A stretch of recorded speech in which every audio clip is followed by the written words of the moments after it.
How's it going, everyone? Welcome back to another episode of Brain Damage. Happy Halloween season to all you boys and ghouls out there. It's a momentous occasion for the Brain Damage podcast because we're celebrating 1 year of being a podcast, and it's also a momentous episode because we are on episode 10.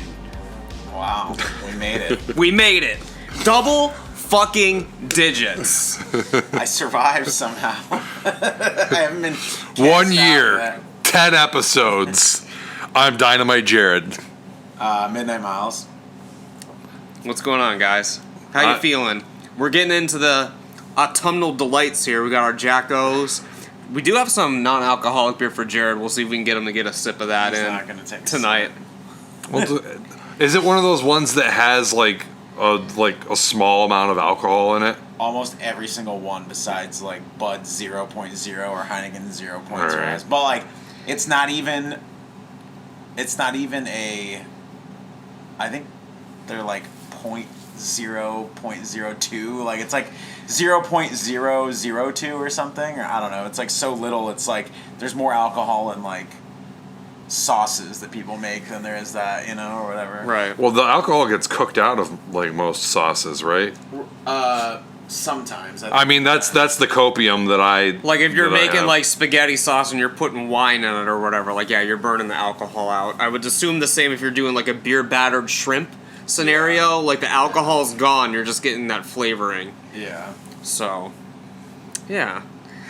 But alcohol's an acquired taste, so Jared he doesn't it's a he disgusting doesn't approve. taste. Anything Jared has to work towards, he's not about it. So, If acquired taste is just another word for it sucks. You get used to how much it sucks to the point that you start to appreciate it. That's what an acquired taste is. Okay, so Jared, a big champion of the spicy food. So you're telling me the first time you ever had spicy food in your entire life, you were like, oh yeah, this is it. Yeah, it was badass. I don't think it was. I guarantee there's like a 10-year-old Jared who had a little bit of cinnamon on something and was like, bleh. No, The first time he had something spicy. that's never happened. That never happened even once. No, the first time I had spicy food that I can recall was probably like McDonald's buffalo sauce. Now, I'm not saying that when you get into spicy food, you can instantly start at like the level 10 Indian hot, like. But that's not an coveted position. Like, I'm not saying that like a 10-year-old's gonna be like, I want to try spicy food, and takes the fucking last dab, and it's like, it's like, yes, this is it. This is what I want to eat for the rest of my life. That's not what I'm saying. And you could say that's an acquired taste, I guess. I think spice level and taste is different. Those are two different things. Acquiring a spice level from eating constant spicy food is more like building your tolerance, like an endurance towards spiciness, like tolerance of spiciness. I don't know. I think the same thing could work with stuff like this. I mean, obviously, when Miles started drinking, he wasn't going for the 9% and 11% coffee stouts. You got to start on your Natty Daddies. Well, I would argue that Natty Daddies taste fucking more disgusting than the fucking coffee stouts do. They definitely do.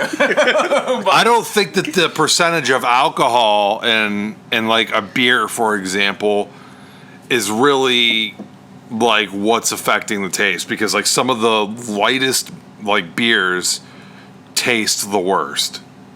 Just depends on the quality of the ingredients, because when you're drinking a Natty Light compared to you're drinking even something like this, I mean, they're using, like, the cheapest rice grains, the cheapest hops, like, just anything to basically ferment something that can be called a beer and throw it in a can, you know? Like, I've spit tested a few different, I've spit tested a few different beers in my day, and I'll say... Jared doesn't like swallowing, that's the whole thing. No, I can't swallow.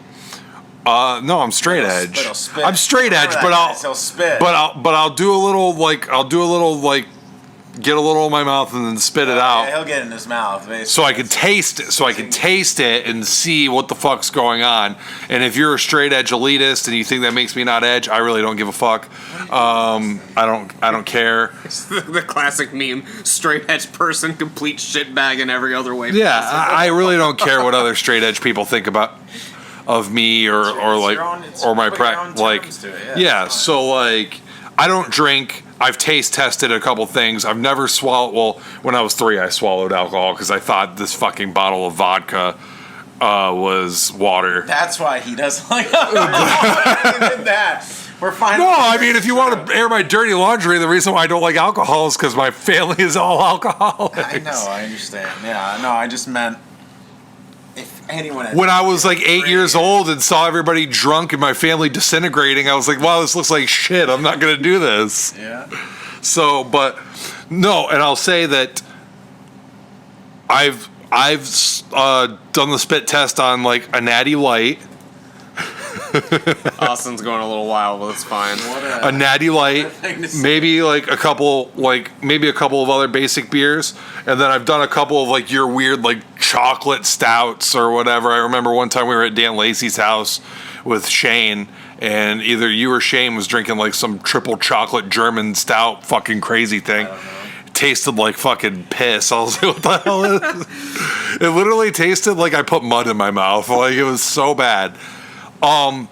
Leading all the way to Cloven Hoof, and I've spit tested a couple of their beers, and the ultimate. We need to get. Anyways, keep going. And those actually taste good, like, or not, maybe not good is the right word, because beer is going to be beer no matter what, but they actually taste like edible, whereas like other beer is just like, what the fuck? Spaz, you got that great review. You need to fucking quote this shit. Cloven Hoof Brewery passed Jared's spit test.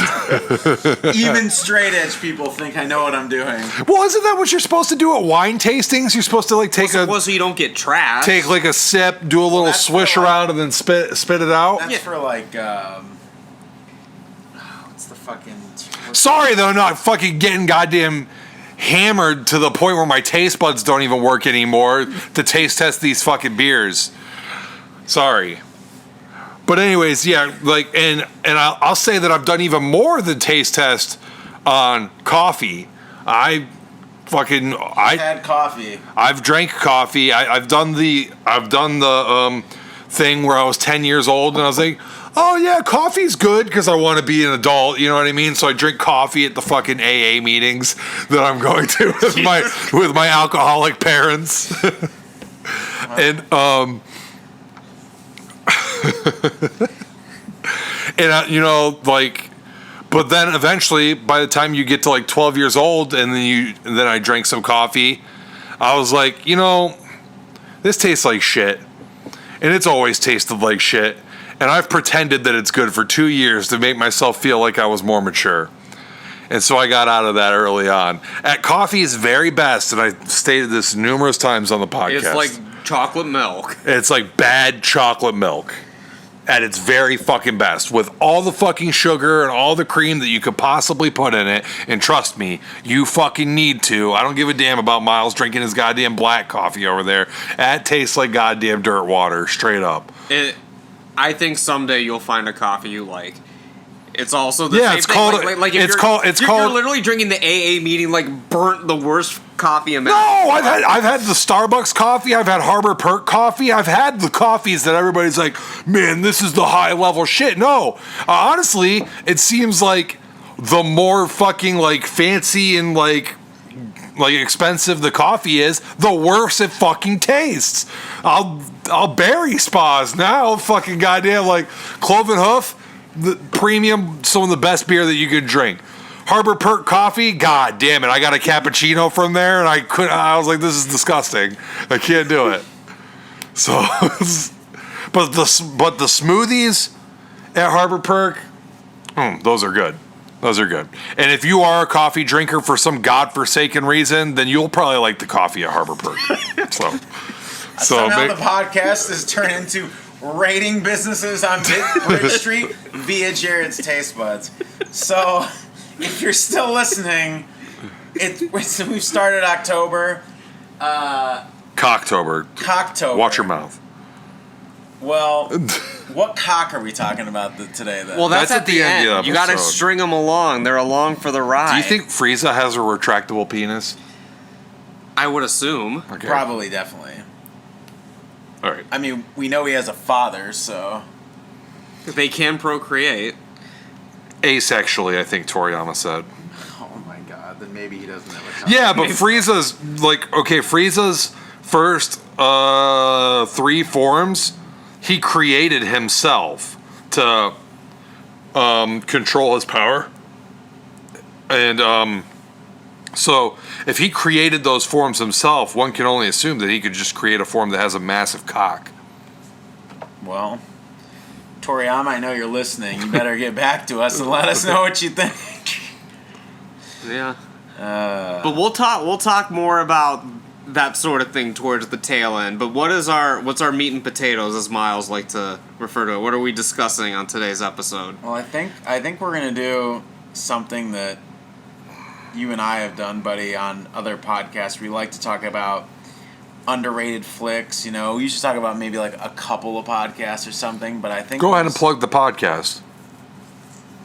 Well, we've done it on we've done it on the House of Horror. We've done it on Two Nerds too. You came on for an underrated discussion. Oh yeah, one of the first ones we ever did. So what is this underrated part 5? Make sure you check out Buddy's House of Horror podcast, available on all of your favorite podcast platforms. It's true. It is true. It is true. Yeah. All right, boys. So we're talking underrated horror films because it is Cocktober. It is the spooky season. I know Miles. Miles is a big fan of the underrated horror movies, horror films. Some would say Miles is a big fan of really bad horror films, and they're not so much underrated as they are just bad. But we'll discuss that. We'll discuss that, boys. I'm not going to do it right now because I'm currently fighting Cooler, who may or may not have a retractable penis. But you should probably pull up your letterboxes and check out some of your filter your watched films by horror. And you can do that on Letterboxd? Yeah, you can filter by genre, I'm pretty sure. And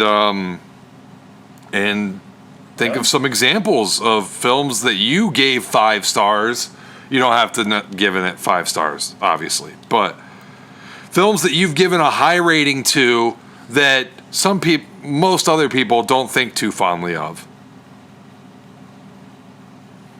And we'll cut out the pauses. Will we cut out the pauses though? Will we cut out the pauses, or will I talk about? I think we just fill the air. I don't think I need to rate it by genre. I think I think I can figure it out. I've just been scrolling. Well, you sort it by rated. Well, when you've watched as many films as I have, which is just a colossal amount of films, no one could even think to compare to me. I've watched like 3 movies this year. Insane. We talked about every single one on the podcast. Every single one he saw. And so I'm going to have to filter by genre to just even keep up. And if we start at the top, obviously, I guess the first one, it's not underrated, but the first one on if I actually sort by highest rated horror films, it says The Shining is my first one at 5 stars. Wow. And you're saying that's underrated. Extremely underrated. I just said nothing. You said look up your 5 stars. I'm like, probably none of my 5 stars would be underrated. Salem's Lot, you gave 5 stars, right? Would you argue that that's underrated? I didn't give Salem's Lot 5 stars, did I? I thought it was your favorite film of all time. Jared always has these, it's like fake versions of every fucking I swear to God, you've never talked about a film more than you've talked about Salem's Lot. You wrote a whole ass song about Salem's Lot. Oh, I took a couple lines from Stephen King, yeah. He'll probably sue me if he hears this now. Is The Beyond underrated? No. Because The Beyond... it's a cult film, but it's not underrated. It's not underrated, exactly. I feel like it's one that, like, if you've seen it, like, you get it. I've actually watched 28 films this year. 28? Yeah. That's a new record for you. That's insane. Well, Jujutsu Kaisen 0 came out this year. While playing fucking Dragon Ball Super through the whole everything. No. He's like, well, Miles, I have one for you. What's that? I'll just go out and say it. This is Paranormal Activity Next of Kin. You think it's underrated? No, I don't think it's underrated, but I know Miles likes it, and I know everyone else fucking hates it. I don't love it. It was just fine. It wasn't horrible. It was. I'm more surprisingly, I'm more on Miles' side to it because I was kind of into it until it started getting stupid. But everyone thought the beginning was super boring. I didn't find it any more or less boring than any other found footage thing you'd be watching. Nice try. Paranormal Activity 3 was so fun the entire way. Well, yeah, that's God tier. I'm saying that this is a mid-film. It's a level. mid-film. I'd say it was a dog shit film. I have a film that I would say is underrated, even though I think that most people have watched it, probably enjoy it. It's actually the film that I thought of when you first brought this up, and it's not really going to be much of a discussion because I know everyone here likes this movie. Intruder. Oh yeah. Yeah, one of the best slashers around. That's not like one of the big franchises. Yeah, this is definitely one of the like great, like under like I guess I can't say underrated, but like lesser known slashers. Like it's not one that like people talk about like ever. No one ever brings it up, but I love that movie. It's got everything. Like a decent twist at the end, great gore. Does it have tits? Are there tits in Intruder? None of that are immediately coming to mind. Okay, whatever. Well, so no tits. That's why nobody likes it. All right. Jared, this is one that comes to mind for me, and I see Jared gave it 1 star, so thank God. I love 1980 Humanoids from the Deep. I think it's great. I've never seen it, so I can't really comment. I don't even remember it. Did you watch the 90s remake, or did you watch the 1980 one? I watched the 1980 one, Okay. obviously. I just remember it being bad and not really even fun. It's so fun to me. There's just the scene of like when they're starting to come up out of the sea and like the one girl's by the water and then it's gonna come like attack her. Just felt like such a homage to like 50s and 60s sci-fi stuff, but like the creatures themselves still looked like kind of scary and obviously like very like 80s special effects, which I love. Like tons of crazy like gore and shit like that. When the creatures there's like more of them later in the film, just like running around. I don't know. Obviously, it's like I like that it tries to play it serious enough, but that it still knows that's like how like crazy and like cheesy it is. But you need to see it. I didn't know you hadn't seen it. Yeah, I haven't seen it. We can't get Buddy's opinion on that one. Buddy, what comes to mind for you? Like, well, the one that instantly entered my mind, and it's hard because it's similar to some of the ones you guys were saying. It's underrated just because no one's really heard about it or seen it. Like, it's not one that's like well known and people just say it's mid. And if you guys have listened to my show, I've talked about it multiple times before. I mean, it's not something we really have a deep discussion about, but The Night Stalker from the 70s, God tier film. It's what kickstarted the X-Files, stuff like that. Yeah. A lot of police procedural kind of stuff, so it's like a little bit of a mystery, like crime drama kind of thing. But the ending is straight horror. Really good. I think the main reason it's underrated, and not a lot of people have seen it, is because it was a TV movie. Right. Like, it was something that they were kind of kicking themselves in the ass. They were like, fuck, like, we should have put this out in theaters when it came out. But, yeah. So that one came to mind instantly. One that Miles and I have talked about is underrated, and I will stand by this, especially after rewatching it. Friday the 13th, Part 5. True. Beyond facts. Everyone just hates on it because it's not actually Jason. But it's fun. I'm not saying that it's like... It's so fun. And we're going to talk about this sometime in October, probably around, the next week or so, but because we did the Friday the 13th series podcast, the actual, like, it'll be a 2-parter, I guess is what we're doing. And 5, every time I rewatch a series, 5 just jumps higher and higher up the ranks. Like, 5 is just so funny. The best hits in the whole series. Obviously, it gets points for that. After we just had a conversation about how we don't objectify women on this podcast. Only men. Only, well... She got the part because her last name was Voorhees. Oh, that's Did you know that? Yeah, actually, yeah.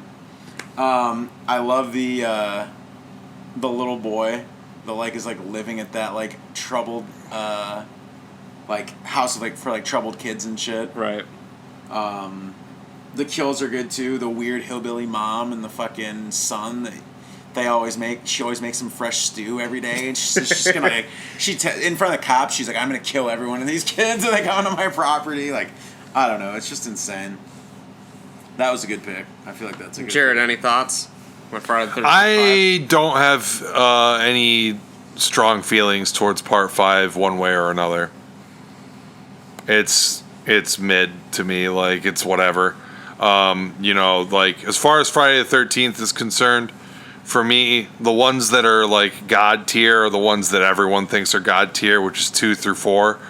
And then, like, I'm a big fan of... Do you like Part 3? Huh? Yeah, I love Part 3. When was the last time you watched Part 3? I love Part 3. It's great. It's so fun. Like, really fun. Part 3 was one of, like, my first ones that I actually really liked from Friday the 13th.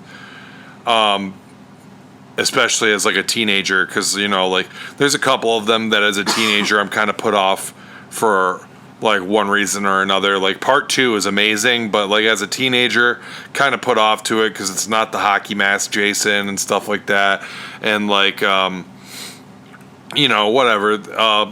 Part 1, which I'm kind of put off to. I just watched Part 1 again recently at the drive-in a week ago, and... Oh, wow. Gotta maintain that's my first drive-in experience ever. It was a double feature, Friday the 13th Part 1 and Nightmare on Elm Street Part 1. Yeah, that's pretty hard.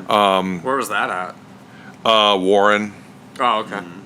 And I'll maintain that Friday the 13th Part 1's probably, like, we'll probably get into it, like, in the next episode. Spoiler warning, overrated horror films. I think that probably has a spot in there that people probably realize but just aren't really willing to admit, since it's the start of such a legendary franchise. Is that if that movie didn't have one of the greatest horror film endings of all time, we probably wouldn't have the franchise that we have today. What if it didn't have that name? Yeah. Like, it was like just a really good name for a horror film. Yeah. But I mean, regardless of that, like, yeah, no strong feelings towards Part 5. Probably normie opinion here, because Part 3 actually used to be my favorite, but upon rewatching more recently, it's got to be Part 4. I mean, goddamn, Corey Feldman killing Jason at the end, you just can't beat that. But I mean, I definitely have a strong, like, a soft spot in my heart for Takes Manhattan, which is very appropriate for this episode. I think that Jason Takes Manhattan is probably the most underrated Friday the 13th. A lot of people put that one off because only the last 20 minutes takes place in Manhattan, and kind of ignore the fact that even if it's not in Manhattan, the fucking movie's great, like, even before they get to Manhattan. Watched it a couple months ago. And then Jason X, which I won't say is underrated. I think that Jason X is god tier. Yeah, like, I think Jason that X is a masterpiece. I think that in the Friday the 13th fandom, it's widely accepted that that's, like, a fucking awesome movie. So. Yeah. But other than that, like, I really don't like Jason Goes to Hell, and, like, Part 5, 6, and 7, because 8 is Takes Manhattan, right? Yeah. And then it's Jason Goes to Hell, and then Jason X. So, like, 5, 6, and 7, I don't really have, like, strong feelings about, like, one way or another. They're whatever. But I had something pulled up here that I thought of as like a really good underrated, but then somehow I lost my. Or wait. Will he find it? No, I won't. It's gone forever. Highest first, and then genre. A film that I don't hear a lot of people talk about anymore. Maybe I have one between Me and You that I think is extremely underrated. I guess I'll say it now instead Okay, go ahead. instead of looking for the one that I found, even though I'm close to it. The Fly 2. Yeah. Like most people, it's definitely a different film from the first one, but I would argue that it's very entertaining movie. Insanely entertaining. Super fun movie. It's underrated. You don't hear anyone talking about it, and it's to the point. I have a Fly 2 poster, like an original Fly 2 poster that I bought at Cinema Wasteland for $5. And like when I went to go buy it, I was like, "Oh hell yeah, this is sick!" And the guy selling it to me was like, "Okay, you do realize this is the Fly 2, right? It's not The Fly." I'm like, "Yes, I know. Have you ever seen The Fly 2?" Like, a lot of people don't like it, and I can kind of see why, because The Fly with Jeff Goldblum is just such a goddamn masterpiece. Yeah. It's just too different. It's too different for the people that like want. It's just completely different. Fly 2 captures more of like the 50s like monster B movie that like the original Fly series kind of. Yeah. I don't want to say was, because even then, like, the original Fly kind of broke the mold of that, even though it was marketed as that. And then, like, the Return of the Fly was more kind of... I guess that makes it even more appropriate then. Yeah. That the original Fly kind of broke the mold of what it was advertised as. And then, like, the remake of that was also, like, very serious, like... Straightforward, like, character-driven, like, horror film. And then the sequel, Return of the Fly, to the original, was just like 50s B-movie schlock, like... Especially because it was black and white and the first one was in color. Yeah, just like goofy monster movie, you know, the big rubber fly suit and everything, and what, Vincent Price, or is he in the original? He's in both. He's in both. And then the remake of... I guess that's not a remake of Return of the Fly, but the sequel to the Fly, 80s Fly, is just like kind of like more appropriate for the time, kind of like an 80s creature feature. Yeah, like it had Chris Wallace directed it, who was like an 80s special effects master, and I think he also assisted with the effects. Don't quote me 100% on that, but he actually did the effects for the original Fly. Like not original Fly, like the 1984 or whatever it was, Cronenberg Fly. So I thought it was cool that he kind of just got to like basically do like an ode to amazing 80s like effects. You know what I mean? It was just like a creature, just some of the funniest like kills or random scenes ever. And I know, especially with how probably fucking either coked up or boozed up or whatever they were like doing that, just from people, special effects artists in the 80s that I've heard, that they were probably laughing their asses off on set while they were directing some of the like as Jared knows, when the two it's one of the most memorable scenes I've ever seen in my life. A random like parking garage like door they're trying to escape, and the Fly's on like another stair set off to the side and just throws a body fucking sideways. Well, like he like jerks his head and looks at the door opening, and then just whips a fucking body at the door. Like, just like a loaf of bread, but it's a human at the door. See, it's like throwing a brick or something. It's just like a stationary object, but it's a human body, just like flying at the camera. And they kind of like no sell it and just shut the door. They just shut the door and just like splatters on the door. It's so good. I mean, I don't think you see the splatter on the door, but you kind of hear it. It's like inches away, and they're like, yeah, you just hear it and it's done. But, I was thinking of a couple of these next ones that I had thought of. Great movie. Watch The Fly 2. Yeah, if you've never seen The Fly 2, don't go into it expecting like this fucking serious, well-acted, character-driven fucking like horror film that Cronenberg's Fly is. Go into it just expecting a fun monster film, and you won't be disappointed. I haven't heard anyone, but maybe just because not around certain people, anyone talk about either of these next two films in quite a long time. The Hills Have Eyes, the original. I really like it. I think it's a really fun idea, especially like a really good idea in the 70s, because I feel like it kind of like captured like family vacationing and things like this and being into like the unknown and stuff.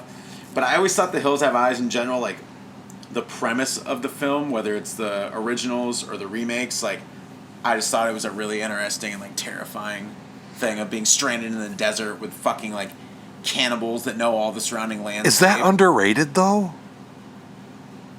I feel like I never hear anyone talk about the original Hills Have Eyes anymore, like ever. I don't see podcasts about it. I don't see anything. I don't know. What do you, I mean, buddy, you see different stuff. I mean, you see like different, podcasts and reviewer stuff. So what I mean, it's not talked about as much. I can agree I with think that. I think it's appropriately rated because I just don't think it's anything special. It's Not a fan. It's an early Wes Craven movie.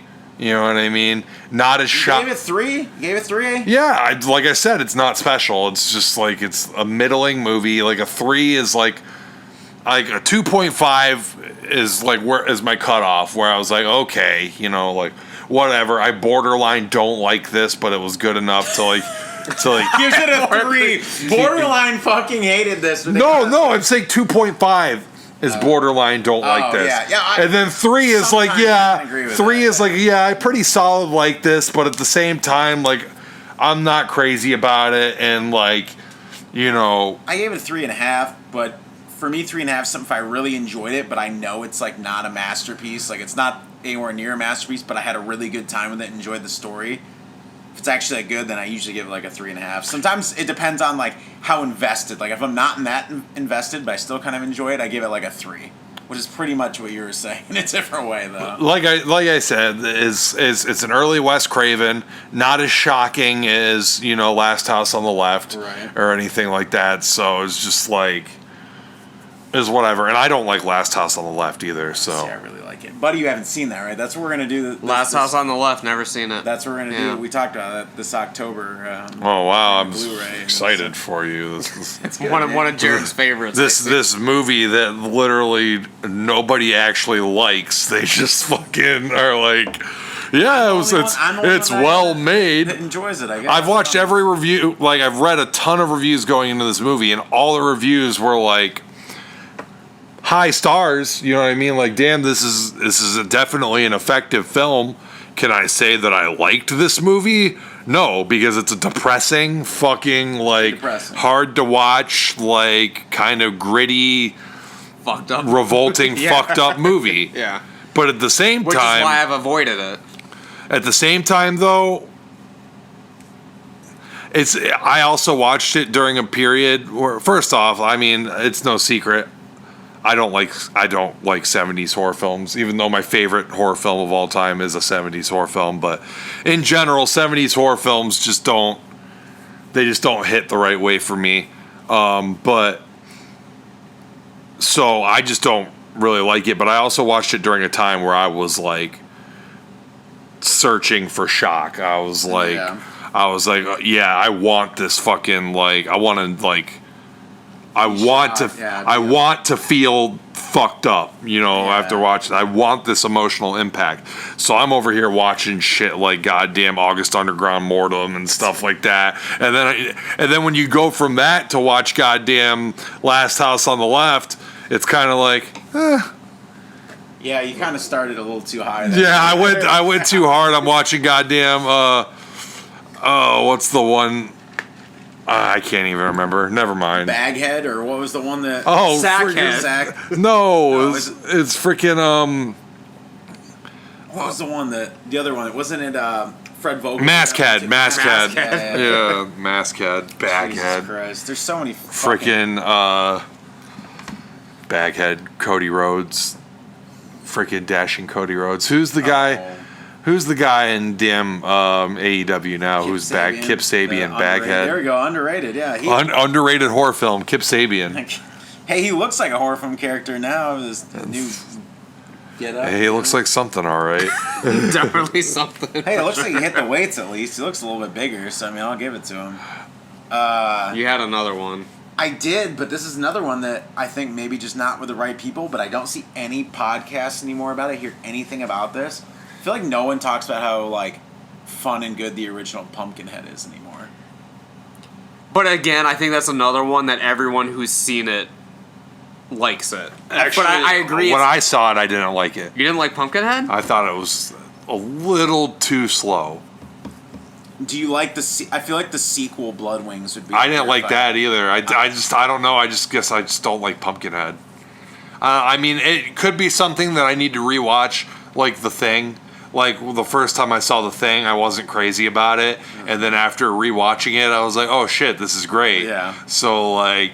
Well, remember The Thing wasn't applauded, and it's, like, in the first few years it was out, because it came out right at the same time as E.T., and it just wasn't what the world needed at the time, you know?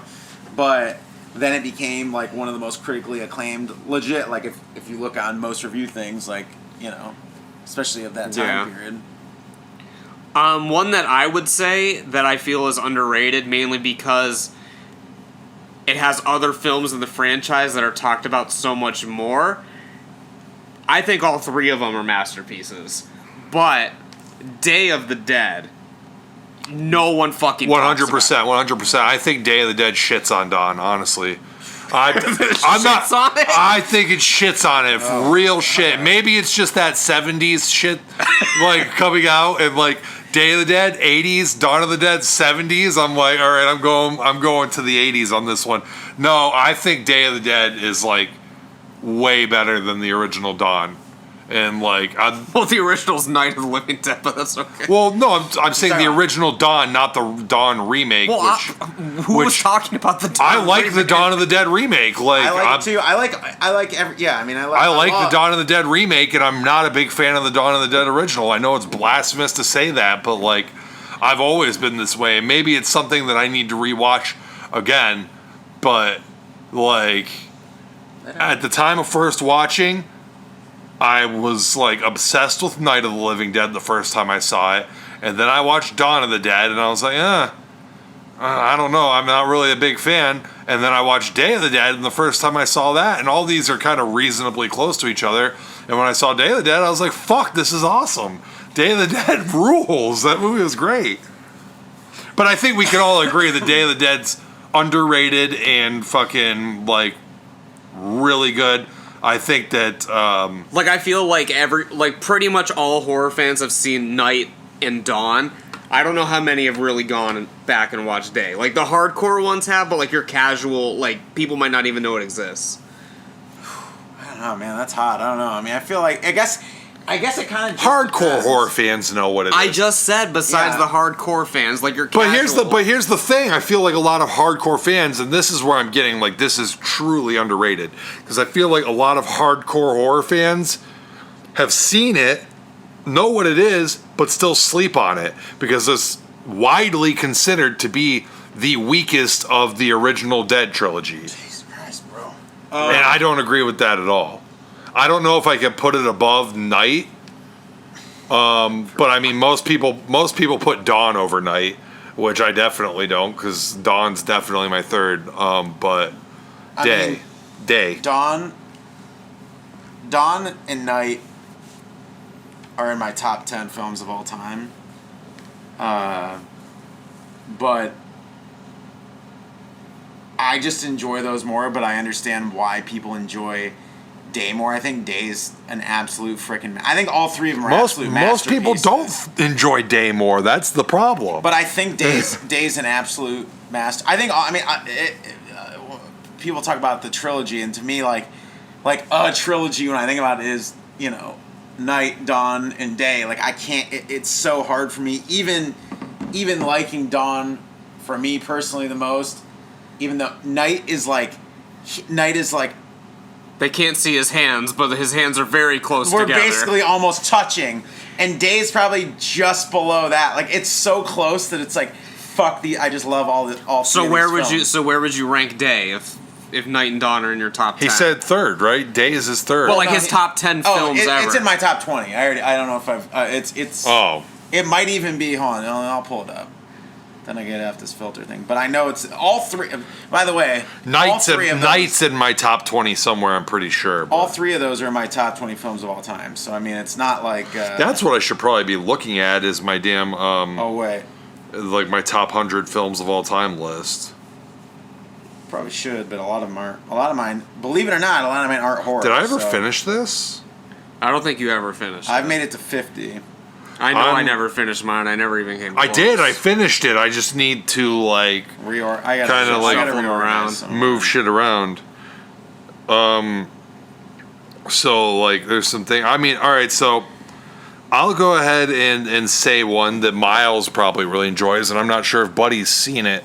And I can't even. I'll have Miles take over and talk about it because I can't even remember much. I remember one story from it because it's an anthology film.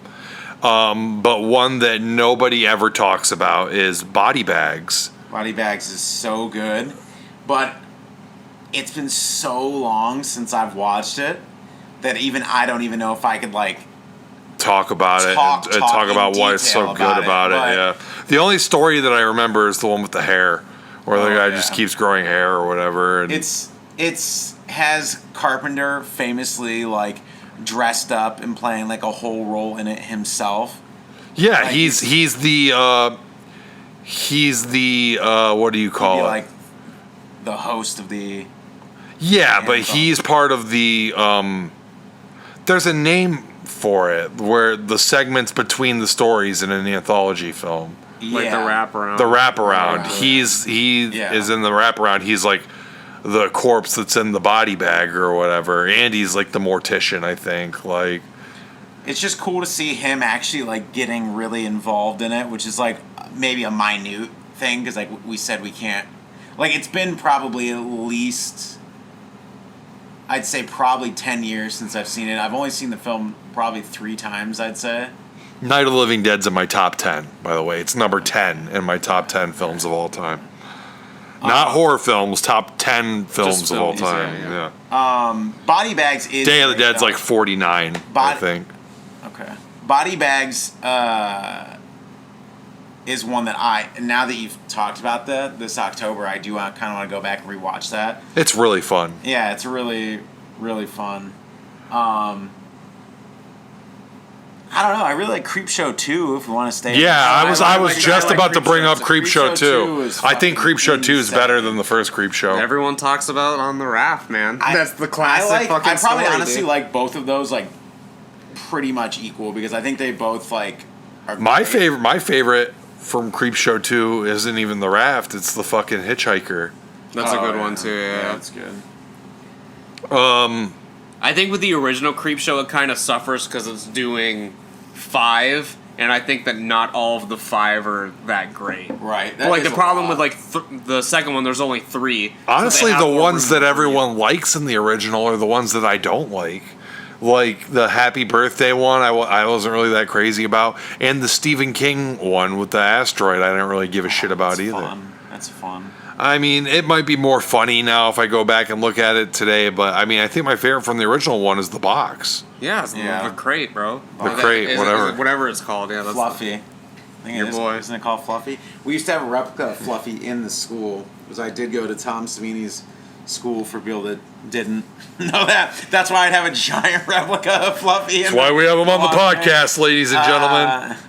But yeah. Somehow Demon Slayer Mugen Train made it into my top 100 movies of all time. facts. They're Of all time, that feels wrong. I ranked it ahead of My There Neighbor was one- Totoro. I don't I remember when you were reading. I don't know, you were reading dude. it out loud, like when you started it, when we were like in Erie at something, and there was a couple that you read out loud. I was like, wow, really? That's in your top one? Like I didn't care. Like I didn't have a negative opinion because I think I liked the stuff, but I was just kind of surprised that like a couple of them made it in your top 100. Does anybody have one that they're just dying to throw out right now? No. not really. I don't know. All right, so then I'll bring up my next one. Even though I feel like I've done like 3 in a row now.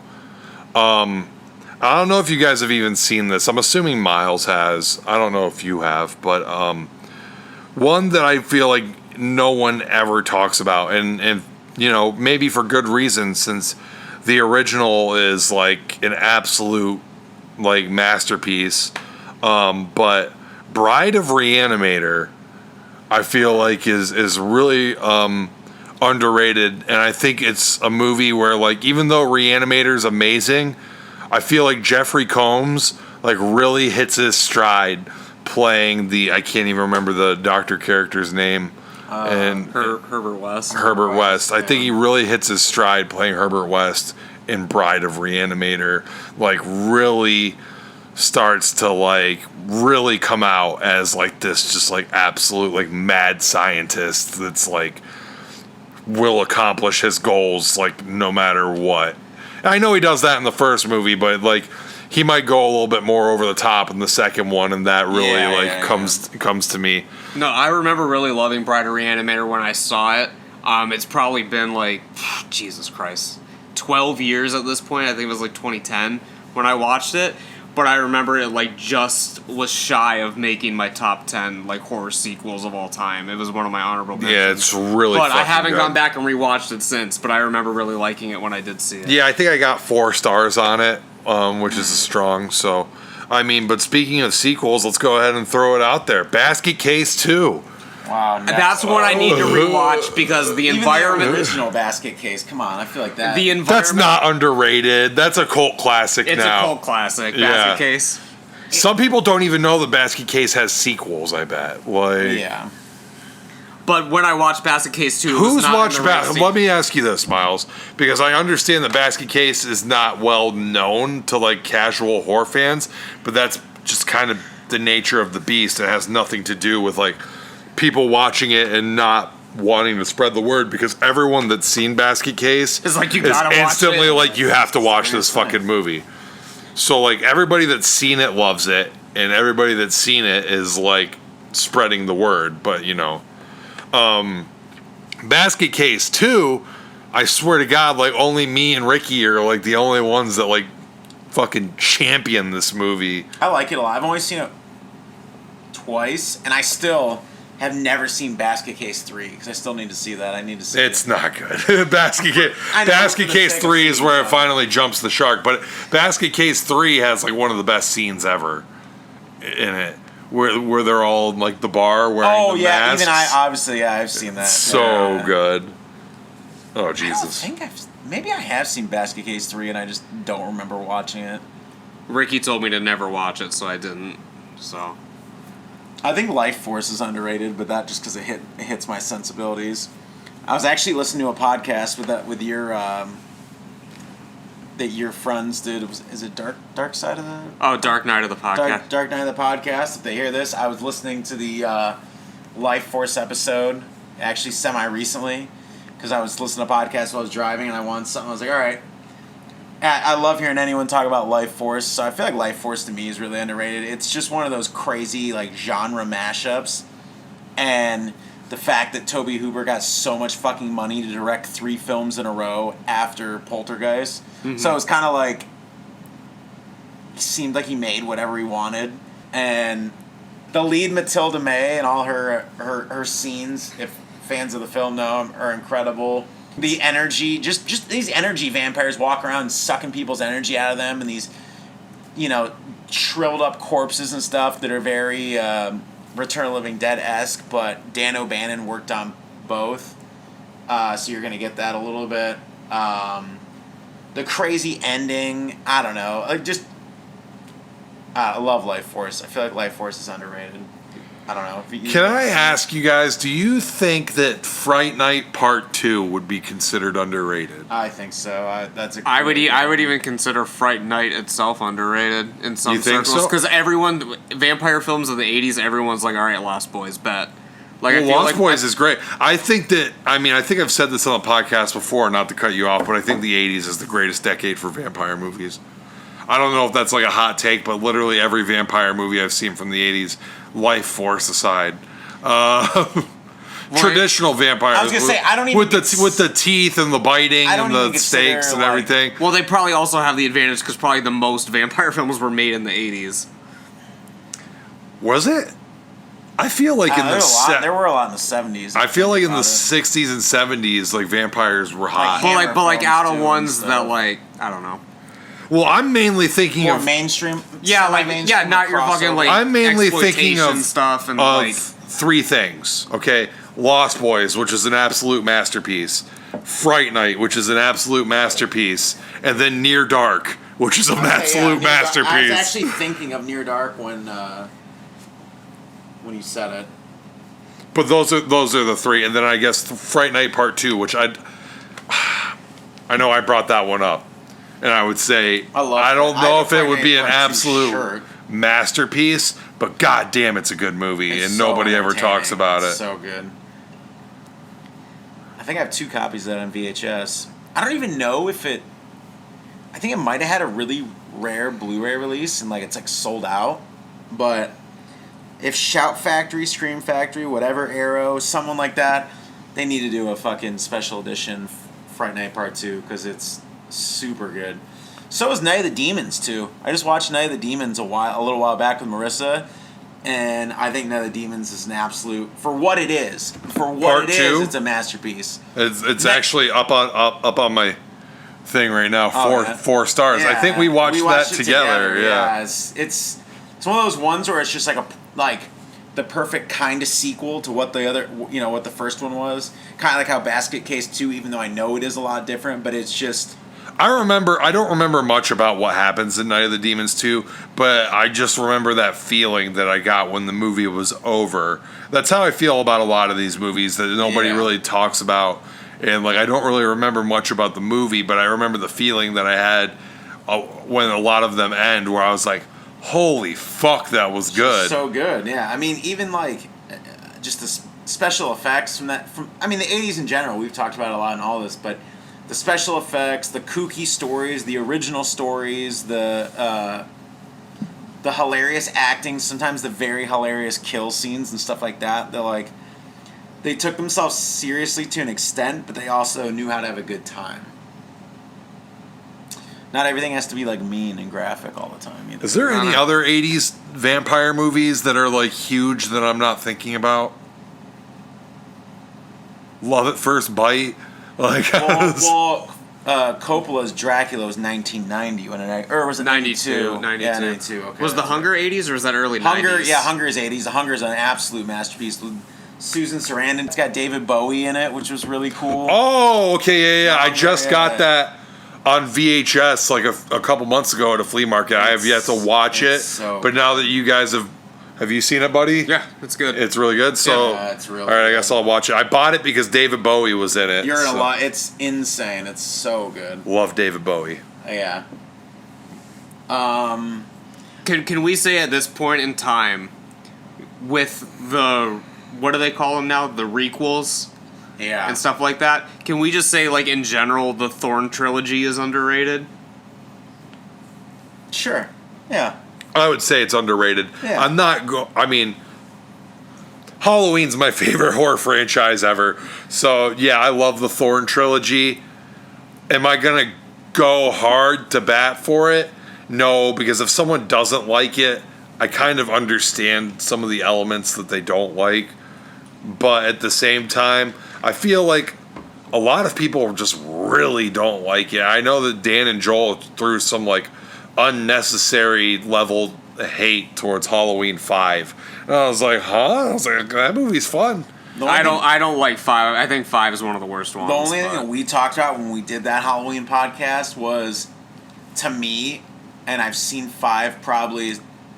Funny you say this. I would say 5 or 6, 7 times over the years, especially with AMC I've seen it like 10, 15 Well, yeah, times. I mean, how many times I've seen it so much. Yeah, how many times did AMC used to run 4 and 5? I swear at least 30 times during the month of October. Yeah, well, when I first got into Halloween movies was from AMC Monster Fest. Right. And the only Halloween films that they would play was Halloween 2, 3, 4, and 5. Right. That's the all they only had the ones right. that They didn't have had. the rights to use 1, because I remember it being a big deal when they could finally show 1 on. Halloween 1 was like the last Halloween film released at the time that I'd seen.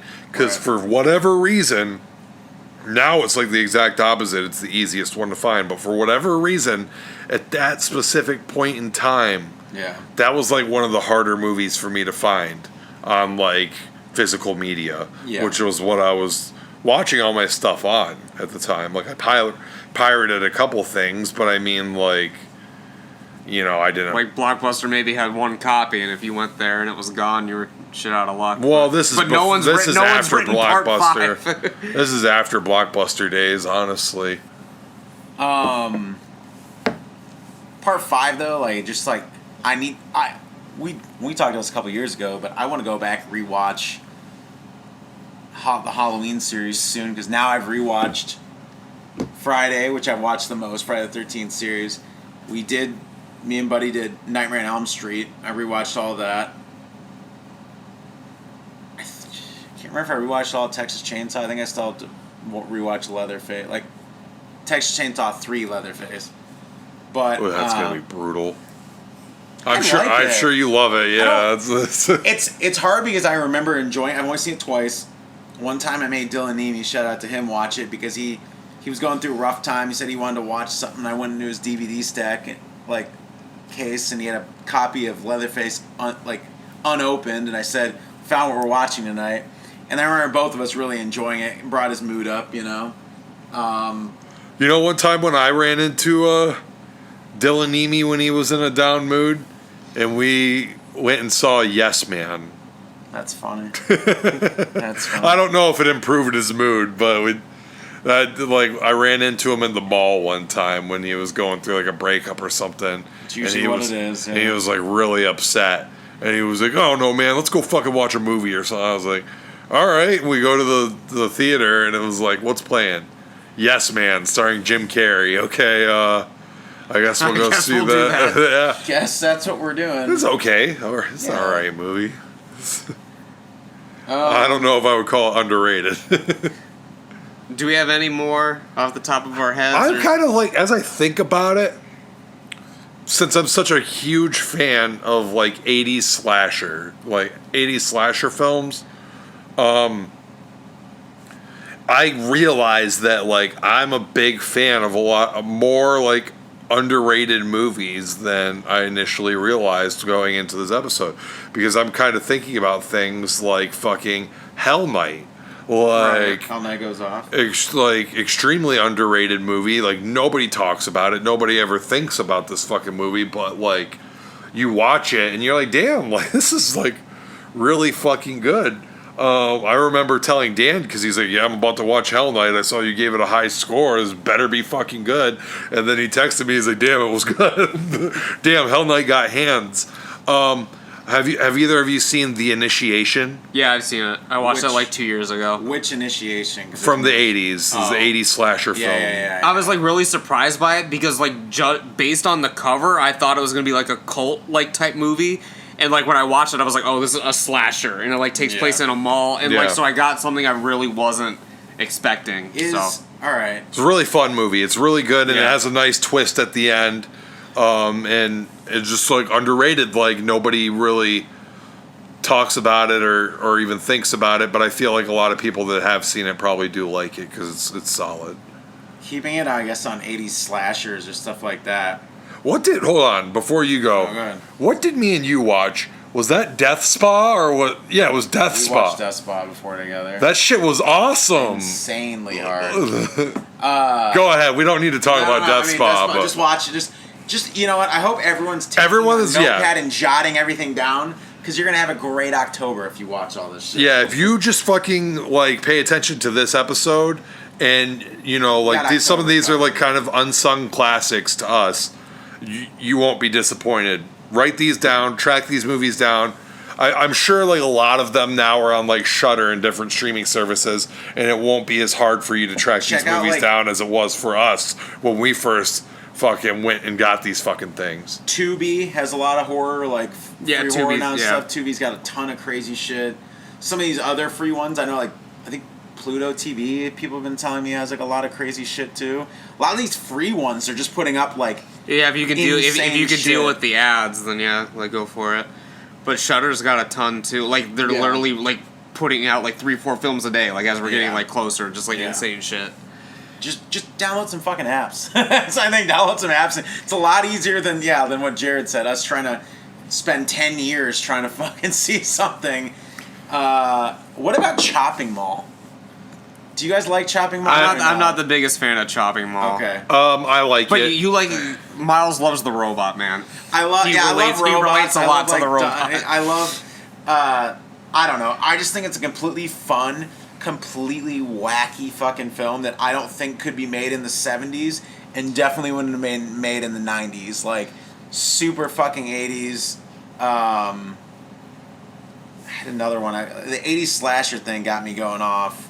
What about I'm a big Tobe Hooper fan. I don't really know if that's really been even said on even Buddy's House of Horror.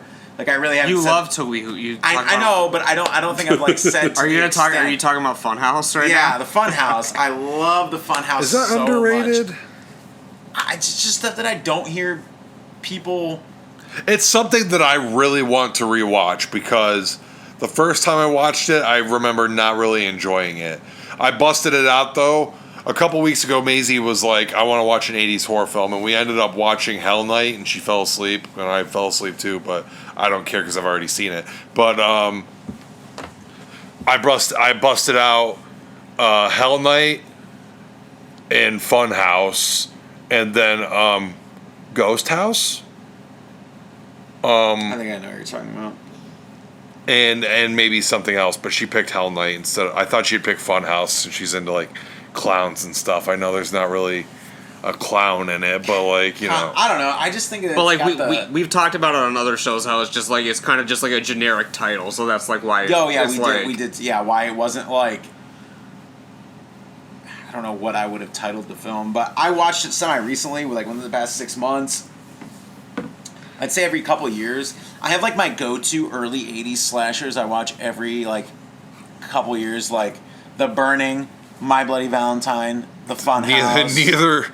Neither of those is underrated. We can cross those ones I'm just out saying, right away. like I have a certain go-to ones, and I feel like The Funhouse should be, I don't know, seen by more people. I think there's a lot of people coming up now because these films are 40 years old or more that like the group of fans that loves like True. Yeah, facts. Like Hereditary and The Witch and all these things of like these new horror like the classics. elevated horror. Yeah, but like I think like a lot of people, which I hate most of the time, by the way. I enjoy that aspect. I like Hereditary, too, but I like Hereditary, but I just bro, feel like how hard were those sweatpants Graveyard Goods put out? Oh yeah, I know they've been putting out. I haven't followed it as much. I actually as just adjusted my Hereditary score before we started this because I saw I only gave it 3.5, and I bumped it up to a 4 because I think because I was like, I must have been kind of harsh on this when I first saw it. There are a lot of, especially early 80s slashers I think are super underrated, though. There's a lot that flew under the radar. Yeah. To break out of the 80s for a second. Yeah. I don't know if this would be considered underrated because everyone I've ever talked to about it is like, that movie goes off. The Faculty, would you say The Faculty is underrated? I feel like it's become like a hidden gem. I feel like I never.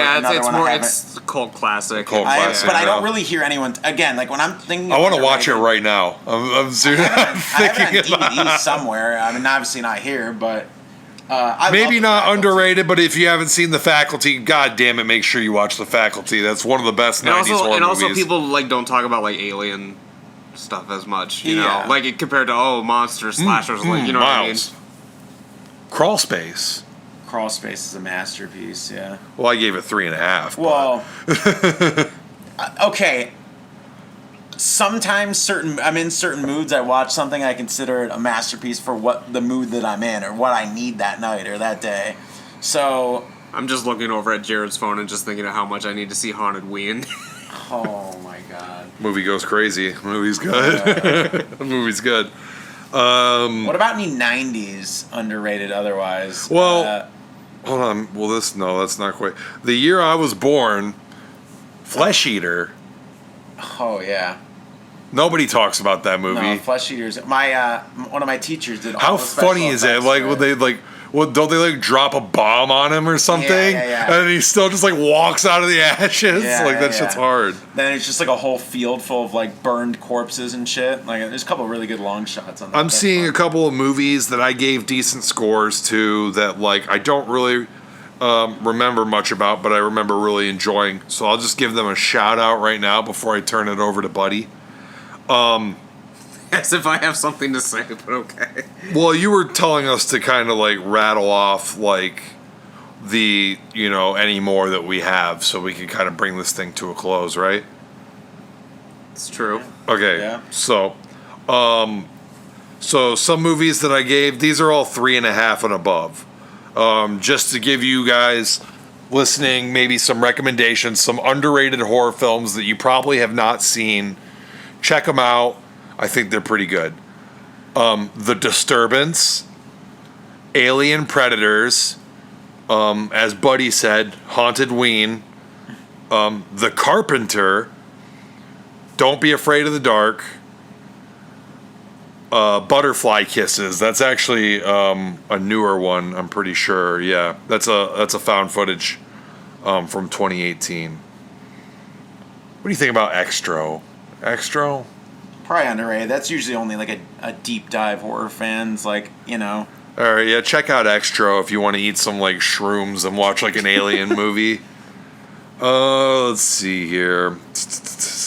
That might be it for me, because I'm going up and now like things are becoming a lot more like known. You know, we covered Night of the Demons 2. Here's one. May. May's great, yeah. You know, that's not 80s. Is that 90s? Yeah. No, it's May should be 2002. 2000s. Yeah, 2002. So yeah, May, summer of '84. That one's on Shudder. That one's on Shudder for sure. That movie's great. Let's see here. It came out before Stranger Things, because everyone's gonna be like, "No, it's a Stranger Things rip." I'm like, "No, it was shot and done." It's not supernatural. No, but I think just the aesthetic of it. Yeah. Killer Workout. Hard. I fucking love that. That's a masterpiece. Yeah, love that movie. We watched that together, I think. Let's see here. I might be done. What do you got, buddy? I mean, nothing new that we haven't really talked about yet. One I'm seeing in here, if you want a good silent film that was sandwiched between Caligari and Nosferatu, The Phantom Carriage is really fucking good. That's just on my screen right now. I don't know, man. There's a lot of good films, but it's hard to tell what people aren't talking. Here's one. Do you consider Ex Machina a horror film, or is it more sci-fi? I mean, I think it can go either way. I guess it's sci-fi. It's like a sci-fi thriller. Is like what I would like officially classify. It's just it one as. that I know. It came out in theaters and everyone was like, "Whoa!" for like a week, and then no one's talked about it since then. Really, It's really good. I love Ex Machina, yeah. Miles, you got anything else we haven't talked about yet? I mean, looking at stuff like this, like, I really think Behind the Mask, The Rise of Leslie Vernon's really underrated. I had that on there, and I wasn't sure if I should bring it up or not. That's a really good movie. It's really good. It's super fun, especially it's hilarious. That movie's so funny. Yeah, it's beyond hilarious. I feel like one thing that the genre struggles with now, I feel like every decade had some really good horror comedies, but I really can't think of any great horror comedies as of late. Is there anything that jumps out to any of you guys? I mean, Nothing that is like, because now it's horror with comedy in it. Like, I can't think of like a straight horror comedy. Just like, I feel like horror comedy now is dead because it's not really. It's self-aware, but it's self-aware in a different way than like something like the remake of Scream has like a ton of like jokes, but you wouldn't call it a horror comedy, right? But it's like very everything is like so meta that the entire movie is hilarious. But there's a difference too, like something like between self-aware and then meta, almost like some self-awareness and being like, you know, The Babysitter. That was like an okay horror comedy. Like, there's no like masterpieces anymore. Like, it's not gonna be like fucking Evil Dead 2 now, where it's like the fucking like the holy grail of like horror comedy. But I mean, there's films out there like Happy Death Day. I like actually, which is I really like both of those actually. I mean, I'm not saying the second one got a little out there. Yeah, it did. Okay. Oh man, it becomes a horror comedy, but it's like in the last like 20 minutes where it's just like, oh, by the way, I'm horror comedy now. Malignant. Oh yeah. Fuck, I love that film so much. Like I only gave it 3 stars because I don't like the fucking entire build up to it, but then like the entire ending where it was just like, John hey, Wick. We're totally gonna switch gears now and just make this like completely insane. I don't know if it could have been built up, but it's almost, I gave it a middling score, but it's almost like the horror comedy masterpiece of the century. Because like the not of the century, not of the century, of the decade of the decade so far. Only because of the way that it fucking just builds and builds and builds. It's like kind of taking itself seriously somehow. And then suddenly at the end, it was like, hey, this entire thing was a fucking joke. And it's just like fucking goes crazy. If you haven't seen Malignant, like, it has to be seen to be believed. It's just like, it's insane. Yes. I'm like giving it such high praise. I gave it 3 stars and I'm sticking with that. Like, I don't know. It's crazy. Buddy knows because he was here. He'd been watching it for like the second time that day, I think. Yeah, I remember you did. I don't think it was that day. I watched it earlier in the week, and I watched it with Midnight Marissa, and I jumped up in the air during parts of it, just clapping and screaming like at my place. The first time I didn't get it because I was just sitting there just like annoyed, and then when I watched it with Jared, I was like, "Oh shit!" My jaw was just on the floor. I think I stood up. Like I think I was just you were screaming and flexing. I seriously was just like standing up. Like my fucking mouth was just like. I just like. I don't know. Like the credits started to roll, and I was like, I am speechless. I've never seen a movie just turn on a dime like that, like to the point where it's like if it didn't have that ending, fuck, I think it was trending towards like 1 star. I was like, fuck, this is horrible. And then it was suddenly just like skeet, and I was like, what the fuck is happening? The last 20 minutes just went way too fucking hard. It's hard. It's really hard. I don't know. I think I named off enough things. I think I'm ready to hear about some cocks. Or The Gate and Gate 2. Great. Yeah. Hey, I don't know if they'd be considered underrated, but they're lesser known. The Gate 2. Definitely the second one. Yeah, definitely the second one, which is good. It's good. It's right up there with the original, so check them out. All right. Does anyone have an idea for a poll? I didn't even... I had an idea for a poll at the beginning because it was tying into what we're talking about, but I don't know if enough time has passed where it's not relevant anymore. But I don't know if we've ever done sexiest Dragon Ball villain. Because we were talking about Frieza's retractable dick. Sexiest Dragon Ball villain. Okay, here's the question. Because I think have we just done anime character? Or was it Dragon Ball character for sexiest? Here's the question.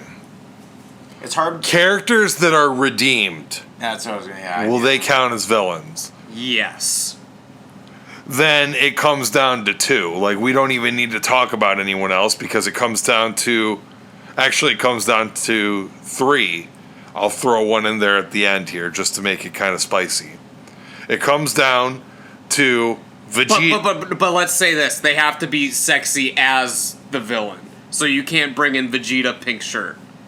They have to be sexy when they're a villain. I'm just bringing in Vegeta, period. That's fine. I'm just saying that... It comes into Vegeta, and then who I think is the likely winner, Android 17. I'll say you have to put 17. And I've got one. And then I'm throwing in here...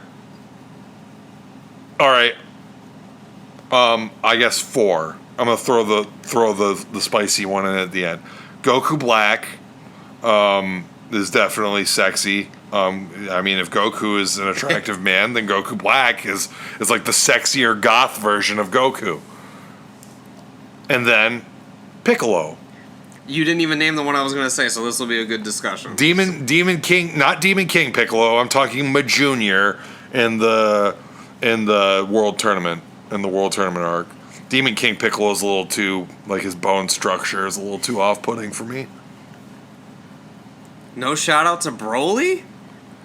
Joel's gonna fucking dropkick you, dude. That's his boyfriend. I refuse to count Broly as a villain. He's not. What about original Broly? Original Broly's a villain. If you want to go with original Broly, that's one thing. But new Broly is an antagonist, but he's not a villain. And it's made very clear even early. It's not even like a thing where it's like the whole movie he's being built up as just like this absolute force of evil, and then like at the end they're like, oh, he's not that bad. No, he's built up even before going to the fight. He's this innocent like character that just so happens to have like uncontrollable latent power. He's not a villain. He's just an antagonist, kind of like Jiren or like Hit. Even though I would say villain Hit is kind of a villain because he's literally an assassin, but he doesn't like he's not like evil, I guess. So I can't really call him a villain. The characters that I've mentioned all have an evil era where they were just straight up fucking evil. Well, Captain Ginyu, man. Is he sexy? Raccoon. I was getting Raccoon. What about Zarbon? Sexy. Oh, that's true. Yeah, Zarbon is really good. Bulma wanted to fuck the shit out of him until he transformed. Yeah, he was definitely pulling more ladies than Dodoria was. That's for damn sure. Facts.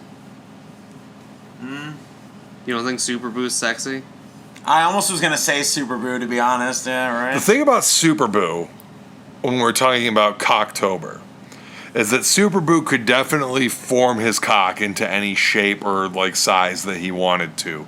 So if you were getting fucked by Super Boo, he could change it into the perfect cock shape to pleasure you the most. You're going to receive maximum pleasure from being fucked by Super Boo. See, I would say people think Beerus is sexy, but again, he's more on he's an antagonist. He's not really a villain. Yeah, he's doing it because he's a force of nature. Yeah, basically, yeah.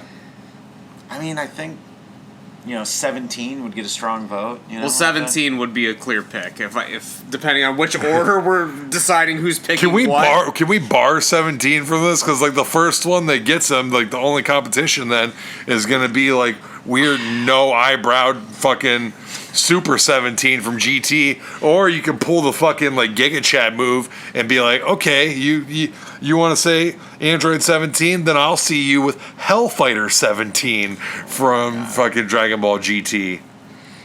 What about Baby Vegeta? I almost was gonna say that too. But what about Majin Vegeta? Majin Vegeta's pretty sexy. Yeah, pretty hot guy.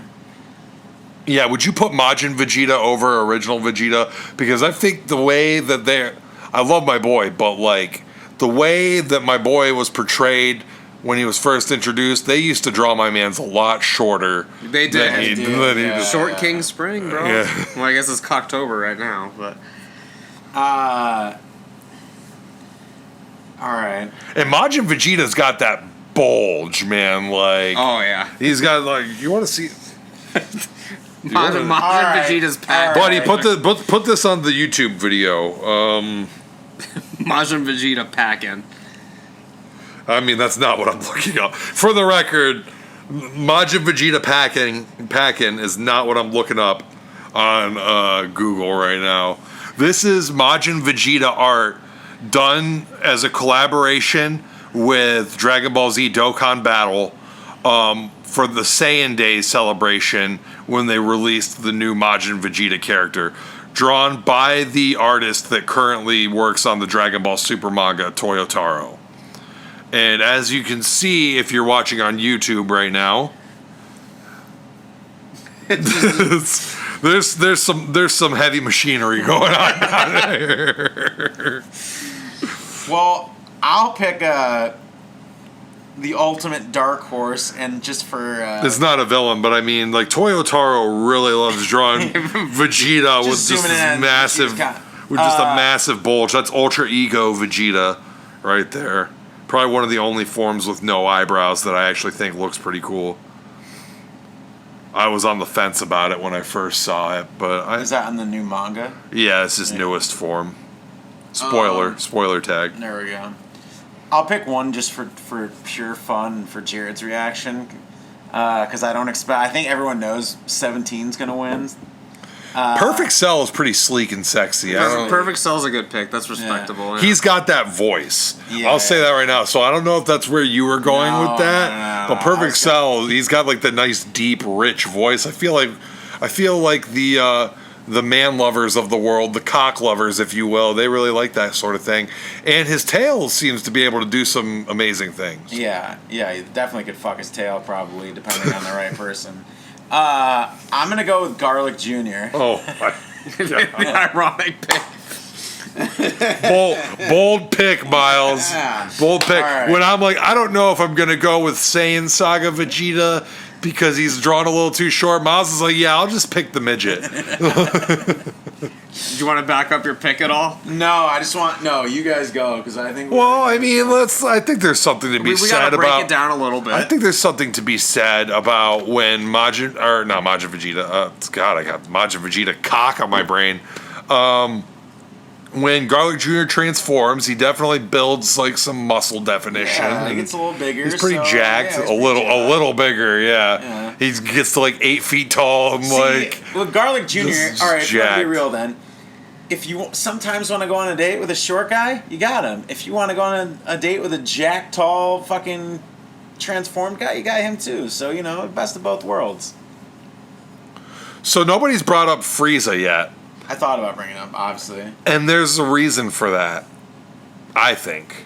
Because in everyone's heads already, they already know that the sexier is cooler.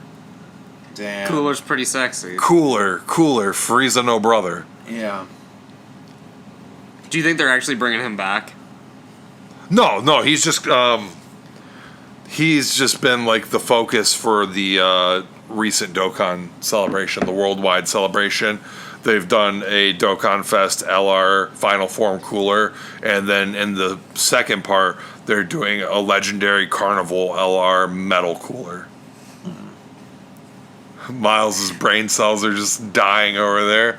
I got the Dokkan Fest cooler. It took me a lot of stones. To summon. Yeah, he's pretty good. He's all right. I've got to go with 17. I want to win. So, to be honest with you guys.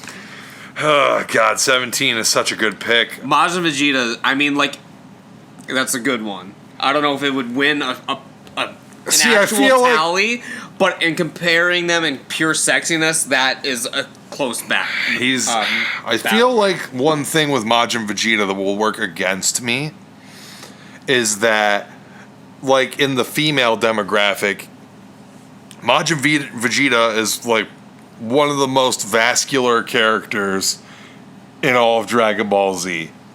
He's always got veins popping out of his head, and I feel like that's kind of a turnoff to some of the ladies out there that appreciate some of the more delicate features of Android 17 and Trunks, for example. What about Yamcha? Is he going to count? He was never a villain. That was a reach right there. Sorry. Okay. How about Janemba, bro? I got a strange, not a strange pick. A pick that you'll be like, oh, holy shit. All right. Commander Blue. Okay. What? He's sexy. Sure. Possibly gay. I mean, who isn't these days? Miles. The answer to that is Miles. Yeah, Commander Blue. Are we all? I mean, he's okay, but I wouldn't say compared to some of these other people we're talking about. You would have to actually look. Oh, Magic the Gathering. What the hell is that? All right, Dragon Ball. Yeah, man, he's good looking. I'd fuck him. General Blue. I'm sorry, General Blue. There we go. And pointing the shotgun at Goku's face. All right, Jared. What do you got? I'm not. I feel like you got to go with Majin Vegeta. It's been on your mind the whole time. But I could combat Buddy by going with the Dokkan version of fucking. No, by going with Hellfighter 17 from Dragon Ball GT. It was literally Android 17 in a trench coat. Right? Or is Hellfighter 17 the one that is not in the trench coat? I can't remember what they so called long them. since I've seen that.